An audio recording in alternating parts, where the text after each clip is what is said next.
In other news this morning, today marks the 21st anniversary of the tragic day on September 11th, 2001. Members of al-Qaeda hijacked 4 airplanes and carried out suicide attacks against targets in the United States. 2 of the planes were flown into the Twin Towers of the World Trade Center in New York City. The first plane crashed into the North Tower near the 80th floor at 8:45 in the morning. 18 minutes after the first plane hit the North Tower, a second plane hit the South Tower near the 60th floor. That collision caused a massive explosion that showered burning debris over surrounding buildings and onto the streets below. Pete?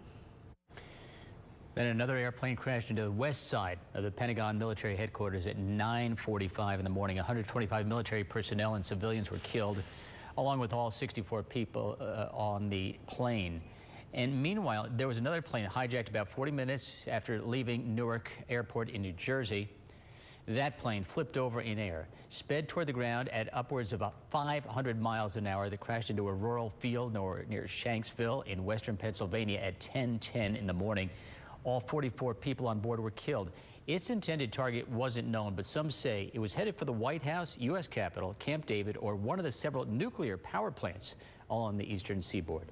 Former President George W. Bush was visiting an elementary school in Sarasota, Florida during the attack. This is the moment he found out what had happened. White House Chief of Staff Andrew Card shared that a second plane had crashed into the World Trade Center before leaving the school. The president called the attacks a national tragedy.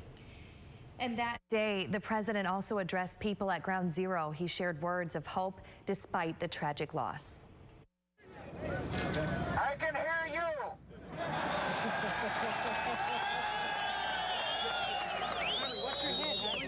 I can hear you. The rest of the world hears you. And the people who knocked these buildings down will hear all of us soon. And right now we're taking a live look at the 9/11 Memorial and Reflecting Pool. President Joe Biden will deliver remarks and lay a wreath at the Pentagon today. First Lady Jill Biden is speaking at the memorial in Shanksville, Pennsylvania.